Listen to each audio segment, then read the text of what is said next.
नअबुदुहु व नुसल्ली अला रसूलिहिल करीम अम्मा बाद फ़अऊज़ु बिल्लाहि मिनश शैतानिर रजीम बिस्मिल्लाहिर रहमानिर रहीम। आज की हदीस मुबारक है कि ईमान की शाखें 60 से ऊपर होती हैं, उनमें हया भी ईमान का हिस्सा है। हज़रत अबू हुरैरा रज़ी अल्लाह ताला अन्हु से रिवायत है कि नबी पाक सल्लल्लाहु अलैहि वसल्लम ने इरशाद फरमाया कि ईमान की 70 से ज़्यादा शाखें होती हैं। यहाँ पे ईमान की शाखों का मतलब ये है कि इंसान जो डेली लाइफ में इस्लामी तालीमात के मुताबिक जो आमाल करता है उन्हें ईमान की शाखें कहती हैं। चाहे वो बदनी अमल हो या फिर फिज़िकली तौर पे जो वो डेली लाइफ में इस्लाम की तालीमात के मुताबिक अमल दरामद करता है, इसे ईमान की शाख का नाम देते हैं।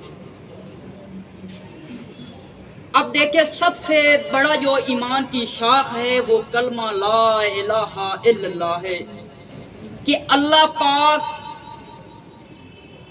को एक मानना, ये हमारे ईमान का हिस्सा है। ये तमाम जितनी भी शाखें हैं उनमें सबसे जो बड़ी शाख है वो कलमा ला इलाहा इल्लल्लाह है। और तमाम शाखों में से जिसका अदना नंबर है वो ये है कि अगर आप कहीं रास्ते पे जा रहे हों और रास्ते पे कोई ऐसी चीज़ पड़ी हो जो आने वाले इंसान के लिए तकलीफ दे हो, उसको हटा देना, ये भी ईमान की शाख का हिस्सा है। और ये जितनी भी शाखें हैं उनमें ये सबसे अदना दर्जा इसका है।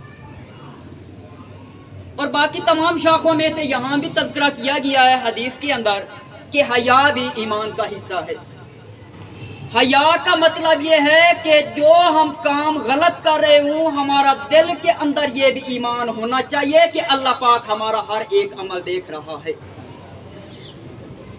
लिहाजा हमें नेक अमल करना चाहिए, बुराइयों से बचना चाहिए। इसका मतलब ये है कि हमें सबसे ज़्यादा जो हया है अल्लाह से करना चाहिए, इंसानों से भी करना चाहिए, ताकि हमारा जो डेली लाइफ में हमारे जो बाहमी रवाबित हैं अपने सोशल सोसाइटी के अंदर, और अल्लाह से सबसे ज़्यादा हया करने का मतलब ये है कि हम नेक अमाल करके अल्लाह करीम का कुर्ब हासिल करें और हम आखिरत में जन्नत के मुस्तहिक हैं।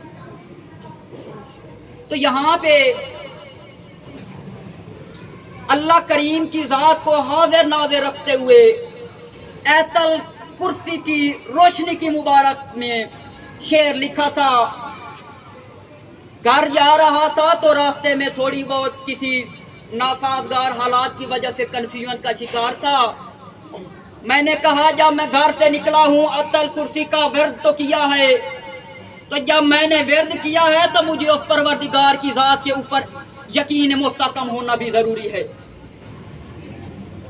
तो लिखा कि न कर ख्याल अपना वो बेखबर नहीं तुम्हारी मौजूदगी से आमिर, न कर ख्याल अपना वो बेखबर नहीं तुम्हारी मौजूदगी से आमिर, न कर ख्याल अपना कि वो बेखबर नहीं तुम्हारी मौजूदगी से आमिर। ऐ बेखबर तुझे क्या खबर कि वो रहता नहीं पल भी किसी से बेखबर।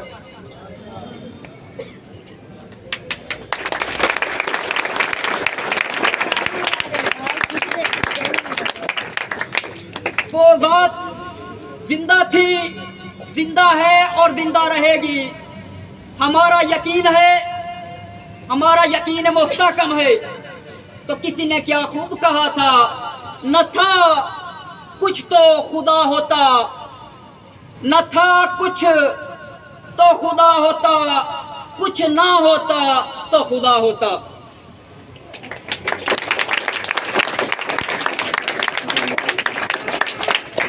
बेटा, यहाँ पे हदीस को बयान करने का भी कुछ मकसद होता है ताकि आपको बातें थोड़ी जो है ना वो खोल खोल के बयान की जाए, और इसके ऊपर अमल दरामद करना भी बहुत ज़्यादा ज़रूरी है।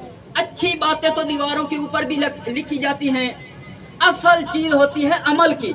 اسی لیے تو کلندر لاہوری بولتے ہیں کہ عمل سے زندگی بنتی ہے، جنت بھی جہنم بھی، یہ خاکی اپنی فطرت پہ نہ نوری ہے نہ ناری ہے۔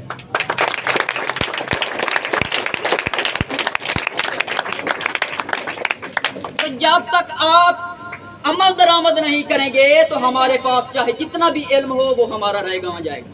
تو میری آپ لوگوں سے بیٹا یہی نصیحت ہے کہ جو آپ یہاں پہ علم حاصل کرنے آتے ہیں آپ اس کے اوپر عمل درآمد کریں، تاکہ پتہ لگے ان لوگوں کو جو تعلیم سے شرف انداز نہیں ہو رہے، وہ آپ لوگوں کے اوپر رشک کریں، آپ لوگوں کو فالو کریں کہ تعلیم کی امپورٹنس کیا ہے، تعلیم کی اہمیت کیا ہے، کہ انسان کو کتنا اوپر لے جاتی ہے، انسان کی کتنی وہ روحانی پرورش کرتی ہے۔